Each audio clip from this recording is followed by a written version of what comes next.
Sveiki atvykę į Litexpo parodų centrą Vilniuje, kur vyksta kalėdinių mokomųjų mokinių ekspo Startuolių džiunglės. Mokiniai iš visos Lietuvos susirinko su savo pačiom inovatyviausiom idėjomis.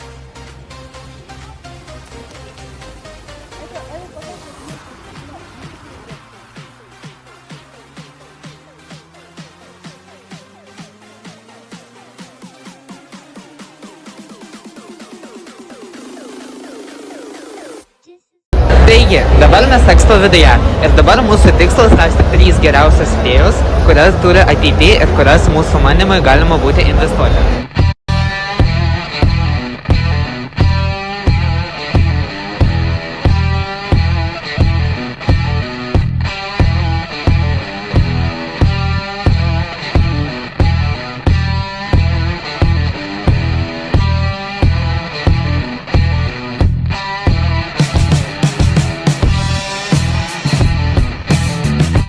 Mūsų pirmas projektas yra Driplet. Taigi, sveiki, papasakokit, ką jūs čia darote. Taigi, mes čia esam padarę mechaninį, skėčių džiovinimą. Mums kilo idėja, nes mes pastebėjome, kad mokyklose yra labai daug mokinių ir mokytojų, kurie ateina su šlapiais skėčiais šituo šlapiu sezonu ir neturi kur judėti. Deda ant grindų, ant liudoriaus grindų ir taip toliau. Ir būna labai šlapia ir būna mokinių ar mokytojai, kurie skuba ir tai gali būti pavojus jų sveikatai. Taigi sugalvojame, kaip galima greitai ir patogiai padaryti kažkokį skėčių džiovinimą nenaudojant elektros. Taigi paspaudus, skėtis sukasi, vos ne kaip sukimosi šluotos principu. Turiu klausimą, kaip manot, jūsų idėja bus aktuali iš tiesų mokykloje? Ar daug kas naudosis jūsų padarytų? Jeigu vaikai ir mokytojai naudoja skėčius, aiškus, gali būti jiem naudinga. Aš čia tik tais prototipas, tai mes iš tikrųjų nelabai galim garantuoti, ar kažkas naudos ar ne. Tai jeigu jums patinka idėja, su mumis galite susisiekti Instagrame driplet.lt. Ačiū Jums labai.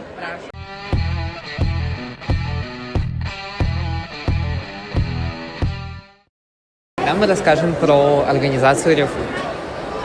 Здрасте. Наша организация ReFood занимается тем, что мы, по сути, создаем огромные мусорные контейнеры, которые помогают переработать пищевые отходы и получить из них электричество за счет того, что компост выделяет тепло, и наш элемент пелтье, он это тепло преобразует в электричество. Наши главные клиенты – это школы и STEM-центры, потому что у них есть много пищевых отходов, и это огромное непаханное поле, рынок, который никто не задействовал, и у нас там почти нету конкурентов.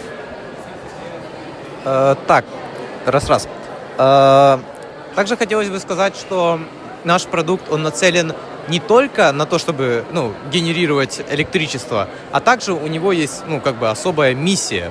Мы хотим обучить людей, чтобы у Литвы в будущем были граждане, которые очень хорошо осведомлены о проблемах экологии, изменения климата, а также чтобы они были, просто ответственны за свои действия. Потому что школы, они просто выбрасывают остатки еды, они просто это выбрасывают, не получая ничего взамен. Наш продукт, он обеспечивает, эдукационную прибыль, можно сказать. Также он помогает учителям рассказывать о каких-то темах, потому что на самом деле этот проект покрывает огромное количество тем, например, биологию, химию, физику, а также просто он еще к тому же он помогает уменьшить выбросы СО2, потому что государство, оно сжигает отходы, и это генерирует СО2. Но наш продукт, из-за того, что он сам вырабатывает электричество, школы меньше употребляют электричество, а значит, что государство будет меньше сжигать. С этого выплывает, что мы уменьшаем выбросы СО2, что очень полезно, особенно в наше время, когда это действительно проблема. Mes esame jūsų pavadinimas Study Lock ir papasakokit, ką tai reiškia. Study Lock yra telefonų užrakinimo dėžutė, kurioje galite užrakinti savo telefoną, kad sutelktumėte dėmesį į reikiamus darbus ir veiklas, pavyzdžiui, mokslai ir darbas ir kūryba. Tarkim, kad būtų 100% fokusas ir visiškas susikaupimas, kad nebūtų jokių kitų socialinių tinklų blaškymo. Pagrindė toks.